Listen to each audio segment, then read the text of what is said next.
Yes professor Roni, ആദ്യം എനിക്ക് അറിയേണ്ടത് ഈ പഹൽഗാം വിഷയത്തിൽ ചൈനയും തുർക്കിയും പാകിസ്ഥാന് നൽകിയ പിന്തുണയെ കോൺഗ്രസ് എങ്ങനെ കാണുന്നു? മറ്റ് ഉപചോദ്യങ്ങൾ കൂടി ഉണ്ട്. ആദ്യം ഇതിൽ താങ്കളുടെ നിലപാട് അറിഞ്ഞ ശേഷം അതിലേക്ക് പോവാം. ഇത് ഒരു ഗ്ലോബൽ ഡൈനാമിക്സിലേക്ക് ഈ കാര്യങ്ങളൊക്കെ മാറുകയാണോ എന്ന് നമ്മൾ ചിന്തിക്കേണ്ടിയിരിക്കുന്നു. ഇതൊരു ഒറ്റപ്പെട്ട സംഭവമായിട്ട് നമ്മൾ കാണേണ്ടതില്ല. കാരണം നമുക്കറിയാം, രണ്ടാം ലോക മഹായുദ്ധത്തിന് ശേഷം ശീതയുദ്ധം അമേരിക്കയും റഷ്യയും രണ്ട് ബ്ലോക്കുകളായി നിന്നു. ആ ശീതയുദ്ധത്തിന് സംഭവിച്ചത് തന്നെയാണ്. കാരണം എവിടെയൊക്കെ ലോക്കൽ കോൺഫ്ലിക്റ്റുകളുണ്ടോ അവിടെ ലോകത്തെ ബാക്കി രാജ്യങ്ങളെല്ലാം അതിന് പിന്നിൽ അണിനിരുന്നുകൊണ്ട്, ഏതെങ്കിലും ഒരു ചേരിയുടെ പിന്നിൽ അണിനിരുന്നുകൊണ്ട്, ഇപ്പൊ 1971 ഇന്ത്യ പാക് വാർ, ഒരു സൈഡിൽ ഇന്ത്യക്ക് അനുകൂലമായി റഷ്യയും ആ ചേരിയെല്ലാം നമുക്കൊപ്പം നിന്നു. മറുപക്ഷത്ത് അന്ന് പാകിസ്ഥാനൊപ്പം അമേരിക്കയും ആ ചേരിയെല്ലാം നിന്നു. പക്ഷെ ഇപ്പോൾ നമ്മൾ മറ്റ് ലോക്കൽ കോൺഫ്ലിക്റ്റുകളിലേക്ക് ഇപ്പോൾ നമ്മൾ ഈ പറയുന്ന റഷ്യ ഉക്രൈൻ, ആ ഉക്രൈന് അണിനിരുന്നുകൊണ്ട് നാറ്റോ സഖ്യ രാജ്യങ്ങളെല്ലാം, അമേരിക്ക ഉൾപ്പെടെയുള്ള രാജ്യങ്ങളെല്ലാം വന്നു. റഷ്യക്ക് അനുകൂലമായി ഈ റഷ്യ ചൈന ഉൾപ്പെടെയുള്ള രാജ്യങ്ങൾ ഇൻഡയറക്ട്ലി അവിടെ കണ്ടു. അതുപോലെ തന്നെ നമ്മൾ കണ്ടു ഈ പറയുന്ന സിറിയൻ വിഷയത്തില്. ഇപ്പോഴുള്ള ഏത് പ്രാദേശിക വിഷയം അത് അതിന്റെ ചരിത്രം നോക്കി തന്നെ കഴിഞ്ഞാൽ തന്നെ ഇങ്ങനെ ഒരു വലിയ മുന്നണികൾ അവിടേക്ക് എത്തപ്പെടുന്ന ഒരു സാഹചര്യം കാണുന്നുണ്ട്. പക്ഷെ ഇപ്പോൾ നമ്മുടെ ഈ വിഷയം പോലും ഒരു പഹൽഗാം എന്ന് പറയുന്ന ആ ഒരു ഇൻസിഡന്റിൽ തുടങ്ങി ഇപ്പം വിഷയം പെട്ടെന്ന് ഒരു ട്വിസ്റ്റിലേക്ക് ഇപ്പൊ ചൈന പാകിസ്ഥാൻ അനുകൂലമായിട്ട് വരുന്നു, അല്ലെങ്കിൽ തുർക്കി അനുകൂലമായിട്ട് വരുന്നു. നമ്മൾ തുർക്കി വരുന്നതിനെ നിസ്സാരമായിട്ട് കാണേണ്ടതില്ല. ഇവിടെ എനിക്ക് മുമ്പ് സംസാരിച്ച ബഹുമാനപ്പെട്ട സുഹൃത്ത് വളരെ വിശദമായി തന്നെ പറയുന്നുണ്ട്. കാരണം ഇന്ന് നാറ്റോയിലെ രണ്ടാമത്തെ രാജ്യമാണ് തുർക്കി. ഞാൻ അതിനെ വലിയ ഒരു സംഭവമായി ചിത്രീകരിക്കുകയല്ല, ഞാനൊരു യാഥാർത്ഥ്യ ബോധത്തോട് പറയുക. അവരുടെ തന്നെ ഏകദേശം 10 ലക്ഷത്തോളം അടുത്ത് വരുന്നതാണ് അവരുടെ സൈനിക ശക്തി എന്ന് പറയുന്നത്. അതുകൊണ്ട് തന്നെ സ്വന്തമായി തന്നെ അന്തർവാഹിനികൾ നിർമ്മിക്കുവാനും ഒക്കെയുള്ള എല്ലാ ശക്തികളും അവർക്കുണ്ട്. അതുപോലെ തന്നെ ഇവിടെ എർദോഗൻ അദ്ദേഹത്തിന്റെ താല്പര്യങ്ങൾ പറഞ്ഞു. അദ്ദേഹം ഒരു ലോക മുസ്ലിം നേതാവായി മാറുന്നതിനുള്ള നീക്കങ്ങൾ അദ്ദേഹം നടത്തിക്കൊണ്ടിരിക്കുകയാണ്. ഈ വേറെ കാര്യങ്ങൾ നമ്മൾ മനസ്സിലാക്കേണ്ടതുണ്ട്. തുർക്കിയും പാകിസ്ഥാനും നേരത്തെ തന്നെ സഖ്യരാജ്യങ്ങളായിരുന്നു. പ്രത്യേകിച്ച് ബാഗ്ദാദ് പാക്ട് എന്ന് പറയുന്ന ഒരു ഉടമ്പടി ഉണ്ടായപ്പോൾ അതിന്റെ ഭാഗമായിരുന്നു ഈ രണ്ട് രാജ്യങ്ങളും. അതിനുശേഷം സെന്റോ എന്ന പേരിലുള്ള ഒരു സൈനിക സഖ്യം, അതിന് പിന്നിൽ അമേരിക്കയായിരുന്നു. അമേരിക്ക പിന്നിൽ നിന്നുകൊണ്ട് സെന്റോ എന്ന് പറയുന്ന ഒരു സൈനിക സഖ്യം രൂപീകരിച്ചപ്പോൾ പാകിസ്ഥാനും തുർക്കിയും ഒക്കെ അതിന്റെ ഭാഗമായിരുന്നു. ഇപ്പോൾ ഇവർ വലിയ അടുത്ത ബന്ധമുള്ള രണ്ട് രാജ്യങ്ങളാണ്. പ്രത്യേകിച്ച് ഞാൻ പറയുന്നത് മിലിറ്ററി ട്രേഡില് അല്ലെങ്കിൽ ഈ സൈനിക സഖ്യങ്ങളില് വലിയ സഖ്യമായി നിൽക്കുന്ന രണ്ട് രാജ്യങ്ങളാണ് തുർക്കിയും പാകിസ്ഥാനും. ഇപ്പോൾ നമുക്ക് തുർക്കിയെ അതിനകത്ത് നിസ്സാരമായി കാണേണ്ടതില്ല. അവർക്ക് ആളും അർത്ഥവും എല്ലാ അർത്ഥത്തിലുമുള്ള സംവിധാനങ്ങളുണ്ട്. അതുപോലെ തന്നെ ഇവിടെ ചൈനയുടെ കാര്യം ഇവിടെ കൃത്യമായി ചൂണ്ടിക്കാണിച്ചു. ഈ പാകിസ്ഥാനിലെ ചില പ്രദേശങ്ങൾ എന്ന് പറയുന്നത് ഇപ്പോൾ ചൈനയുടെ കോളനിയായി തന്നെ മാറിയിരിക്കുക. പ്രത്യേകിച്ച് ഇവിടെ ഗിൽജിത് ബൾട്ടിസ്ഥാൻ പോലുള്ള പ്രദേശങ്ങൾ. അതുപോലെ തന്നെ കാരക്കോറം ഹൈവേ, ഇന്ത്യയിൽ നിന്നും പിടിച്ചെടുത്ത കാരക്കോറം ഭാഗത്ത് ചൈന വലിയ എനിക്ക് തോന്നുന്നത് നമ്മുടെ സിയാച്ചിനും ടിബറ്റും ഒക്കെ ലക്ഷ്യമാക്കി വലിയ ഹൈവേകൾ തന്നെ, അതെല്ലാം ചൈനയുടെ തന്നെ ഓൺ പ്രോപ്പർട്ടി ആയി തന്നെ ഇപ്പോൾ ചൈന മാറ്റിയിട്ടുണ്ട്. അതായത് പാകിസ്ഥാന്റെ ഒരു വലിയ പ്രദേശം തന്നെ ചൈനയുടെ സ്വന്തം അധികാര പരിധിയിലേക്ക് വരുന്ന രീതിയിലേക്ക് മാറിയിരിക്കുന്നു. വലിയ രീതിയിലുള്ള സാമ്പത്തികമായിട്ടുള്ള സഹായം ചൈനയുടെ ഭാഗത്തുണ്ട്. അപ്പൊ നമ്മൾ അതിനെ ഒരു നിസ്സാരമായിട്ട് കാണേണ്ടതില്ല. ഇനി എൻ്റെ ഈ റഷ്യയുടെ സ്റ്റാൻഡ് കൂടി ഒന്ന് വ്യക്തമാക്കേണ്ടതുണ്ട്. പ്രത്യേകിച്ചും ഇപ്പോൾ പല വിഷയങ്ങളിലും ചൈനയും റഷ്യയും, ഞാൻ പറഞ്ഞത് സിറിയൻ ഇഷ്യൂ പോലെയുള്ള പ്രശ്നങ്ങളില് അവരുടെ ഏകദേശം ഒരു സമാന സ്വഭാവമായിട്ടുള്ള സമീപനമായിരുന്നു റഷ്യയുടെയും ചൈനയുടെയും. അതുകൊണ്ട് തന്നെ ആഫ്രിക്കയിലുള്ള പല പ്രദേശങ്ങളിലും ഇതുപോലെയുള്ള ആഭ്യന്തര വിഷയങ്ങള്, രാജ്യങ്ങൾ തമ്മിലുള്ള ആഭ്യന്തര വിഷയങ്ങൾ വന്നപ്പോൾ ഇവരുടെ എല്ലാം പൊതു ഇൻട്രസ്റ്റ് എന്ന് പറയുന്നത്, റഷ്യയുടെയും ചൈനയുടെയും ഒക്കെ ഒരു പൊതു ഇൻട്രസ്റ്റ് എന്ന് പറയുന്നത് ഈവൻ ഇറാനുമായി പോലും കണക്റ്റഡ് ആയിരിക്കുന്ന, കാരണം കരിമ്പട്ടികയിൽ പോലും ഉൾപ്പെടുത്തിയിരിക്കുന്ന ഭീകര രാജ്യമായി അമേരിക്ക പോലും പ്രഖ്യാപിച്ചിരിക്കുന്ന ഇറാനുമായിട്ട് പോലും രഹസ്യമായി ഈ പറയുന്ന റഷ്യക്കും അല്ലെങ്കിൽ ചൈനയ്ക്കും ഇവർ തമ്മിലുള്ള ഒരു നെറ്റ്വർക്ക് തന്നെ ഓൾറെഡി വളരെ അടുത്ത രീതിയിൽ ബന്ധപ്പെട്ടിട്ടുണ്ട്. അപ്പോൾ അമേരിക്കക്ക് ബദലായി നമ്മൾ നേരത്തെ പറഞ്ഞിരുന്ന ഒരു കോൾഡ് വാർ പൊളിറ്റിക്സ് രീതിയിൽ, അതായത് ബൈപോളാർ ഒരു ഇരുധ്രുവ വ്യവസ്ഥയിലേക്ക്, അത് അമേരിക്കയ്ക്ക് ബദലായി റഷ്യ, ചൈന, ഇറാൻ, അല്ലെങ്കിൽ ഈ പറയുന്ന അതിന്റെ തുർക്കി എങ്ങനെ അതിന്റെ ഫിറ്റ് ആവുമെന്ന് എനിക്ക് മനസ്സിലാകുന്നു. കാരണം നാറ്റോയുടെ ഭാഗമായി നിൽക്കുന്ന തുർക്കി എങ്ങനെ. പക്ഷെ ഇപ്പൊ ഈ പറയുന്ന ചൈനയുടെ ഇൻട്രസ്റ്റും തുർക്കിയുടെ ഇൻട്രസ്റ്റും ഒക്കെ നമ്മൾ അതിന്റെ ഒരു കാര്യം അറിയാം. ഈ ഇന്റർനാഷണൽ പൊളിറ്റിക്സില് നാഷണൽ ഇൻട്രസ്റ്റുകൾ മാത്രമേ ഉള്ളൂ, ഓൺലി ഇൻട്രസ്റ്റ് മാത്രമേ ഉള്ളൂ. അതിന്റെ മറ്റൊരു ഐഡിയോളജി ഇല്ല, ശാസ്ത്രവും ഇല്ല, മൂല്യങ്ങളും ഇല്ല, ഓൺലി ഇൻട്രസ്റ്റ്, താല്പര്യങ്ങൾ മാത്രം. എർദോഗന് വലിയ താല്പര്യം പാകിസ്ഥാനാണ്. 2016 എർദോഗനെതിരെ തുർക്കിയിൽ ഒരു അട്ടിമറി ഉണ്ടായപ്പോൾ ആദ്യം എർദോഗനെ പിന്തുണച്ചുകൊണ്ട് വന്നത് പാകിസ്ഥാനാണ്. ഇപ്പോൾ പാകിസ്ഥാൻ ഒരു ഗ്ലോബൽ അരീനയില് ഒറ്റപ്പെട്ടു നിൽക്കുന്ന ഒരു സാഹചര്യമാണ്. ലോകം മുഴുവൻ, ലോകരാജ്യങ്ങളെല്ലാം പാകിസ്ഥാനെ ഒറ്റപ്പെട്ടു നിൽക്കുമ്പോൾ സ്വാഭാവികമായിട്ടും പാകിസ്ഥാൻ ഇതുപോലെയുള്ള കാരണം പരോക്ഷലായിട്ടുള്ള ഇൻട്രസ്റ്റുകൾ ഇവിടെ ചൈനയുടെയും അല്ലെങ്കിൽ തുർക്കിയുടെയും ഒക്കെ വളരെ പരോക്ഷയിലാണ്. അവർക്ക് ലോകത്ത് എന്ത് സംഭവിച്ചാലും അവർക്ക് പ്രശ്നമില്ല. ചൈനയ്ക്ക് ചൈനയുടെ താല്പര്യം, തുർക്കിക്ക് തുർക്കിയുടെ താല്പര്യം, ഇതും പാകിസ്ഥാന്റെ താല്പര്യം ഒന്നിച്ചു വരുമ്പോൾ അത് എന്ന് പറയുന്നത് വളരെ അപകടകരമായിട്ടുള്ള Yes, സിറ്റുവേഷനിലേക്ക് റോഡി, ഈ ചൈനയും തുർക്കിയും ഒക്കെ ഭാരതവിരുദ്ധ സമീപനം സ്വീകരിക്കുന്നതിൽ അത്ഭുതപ്പെടേണ്ട ആവശ്യമില്ല. നേരത്തെ ബ്രിഗേഡിയർ നീഷേബാലൻ അത് പറയുകയും ചെയ്തു. കാരണം കാലാകാലങ്ങളായി അത്തരത്തിലുള്ള സമീപനമാണ് സ്വീകരിക്കുന്നത്. പക്ഷേ അകത്തുള്ളവർ തന്നെ ഈ ഭാരതത്തിന് എതിരായിട്ടുള്ള ഒരു നിലപാട് എടുക്കുമ്പോൾ എന്തു ചെയ്യും? താങ്കൾ കേരളത്തിലെ കോൺഗ്രസിൻ്റെ എക്സിലെ കുറിപ്പ് താങ്കൾ ശ്രദ്ധിച്ചു കാണുമെന്നാണ് ഞാൻ കരുതുന്നത്.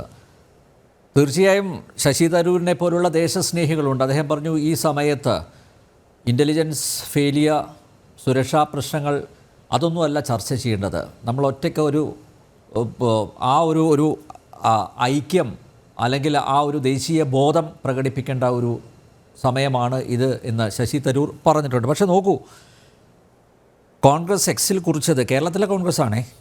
Pahalgam is nearly 200 kilometers from line of control. It is not a border village so that someone could sneak in, do their thing and go back. How did four terrorists carrying big guns come in 200 kilometers inside, shot nearly 50 people and go back unscathed?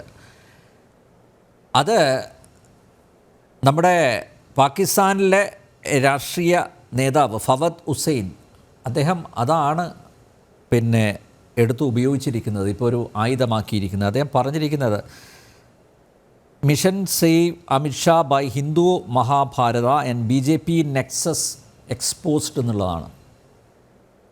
കോൺഗ്രസിൻ്റെ ഈ ഒരു പാക് ആഭിമുഖ്യം മറനീക്കി പുറത്തു വന്നിരിക്കുകയില്ലേ?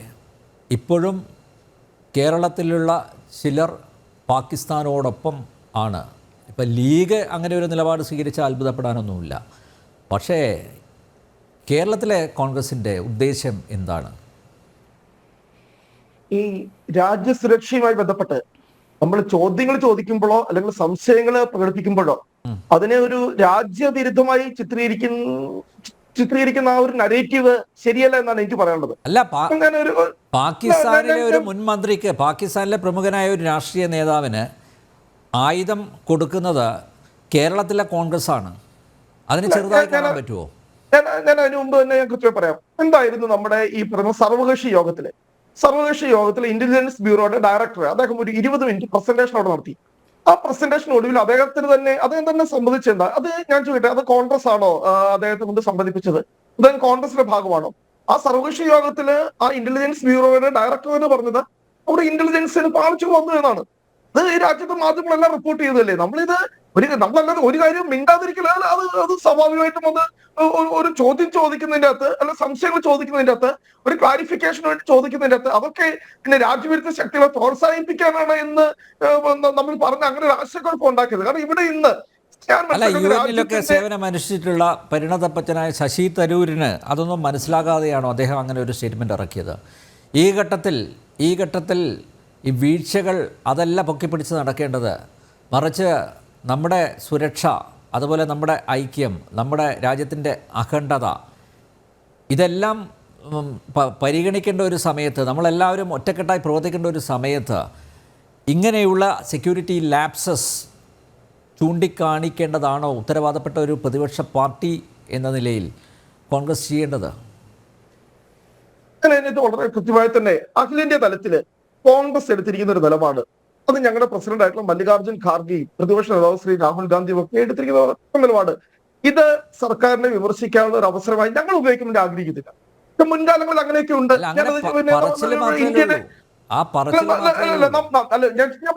നമ്മുടെയൊക്കെ ഹൃദയം വേദനിച്ച ഒരു സംഭവം ഉണ്ട്. നമ്മൾ മറന്നുപോകുന്നത് ശരിയല്ല. ഉള്ളിൽ നിങ്ങളുടെ നേതാവ് രാഹുൽ ചൈനയെ നെഞ്ചിലേറ്റി നടക്കുകയല്ലേ? ചങ്കിലെ ചൈന എന്ന് പറഞ്ഞ് നടക്കുന്ന വലിയൊരു വിഭാഗം ഇവിടെ എങ്കിലും ചൈനയോടുള്ള പ്രണയം രാഹുലിനും ഉണ്ടല്ലോ. തിരിച്ച് ഞാനൊരു കാര്യം പറഞ്ഞോട്ടെ. ഈ നമ്മുടെ മുംബൈ തീവ്രവാദി ആക്രമണം ഒരു സംഭവം ഞാൻ പറയുകയാണ് കൃത്യമായിട്ട്. മുംബൈ തീവ്രവാദി ആക്രമണം നടന്നപ്പോൾ 2008 അന്ന് പ്രധാനമന്ത്രിയായിരുന്ന മൻമോഹൻ സിംഗ് പ്രതിപക്ഷ നേതാവ് എൽ കെ അദ്വാനിയോട് പറഞ്ഞു, നമുക്ക് ഡൽഹിയിൽ നിന്നും ഒരു വിമാനത്തിൽ ഒന്നിച്ച് പ്രധാനമന്ത്രിയും പ്രതിപക്ഷ നേതാവിനും മുംബൈയിൽ ചെല്ലുന്നു, നമുക്ക് രാജ്യത്തെ ഒന്നിച്ച് നമുക്ക് അഭിസംബോധന ചെയ്യാം, രാജ്യം ഒറ്റക്കെട്ടാണ്, ഈ ഭീകരതയ്ക്കെതിരെ തീവ്രവാദത്തിനെതിരെ രാജ്യം ഒറ്റക്കെട്ടാണെന്നുള്ളൊരു മെസ്സേജ് നമുക്ക് കൊടുക്കാമെന്ന് നമ്മുടെ പ്രധാനമന്ത്രി പറഞ്ഞിട്ട് പോലും പ്രതിപക്ഷ നേതാവ് എൽ.കെ. അദ്വാനി അതിനു മുൻപ് വിമാനം പിടിച്ച് മുംബൈയിൽ ചെന്ന് സർക്കാരിനെ നിശിതമായി വിമർശിക്കുകയാണ് ചെയ്തത്. ആ ഒരു ചരിത്രമൊന്നും നമ്മൾ മറക്കരുത്. അത് വെച്ച് നോക്കുമ്പോൾ കോൺഗ്രസ് വളരെ വ്യക്തി ഞങ്ങൾ അഭിമാനത്തോടെ പറയാം ഒരിക്കലും അല്ല അങ്ങനെ ഒരു സമീപനം കോൺഗ്രസിന്റെ ഭാഗത്ത് നിന്ന് ഒരിക്കലും ഉണ്ടാകാൻ പോകുന്നില്ല ചൂണ്ടിക്കാണിക്കാൻ വേണ്ടിയാ.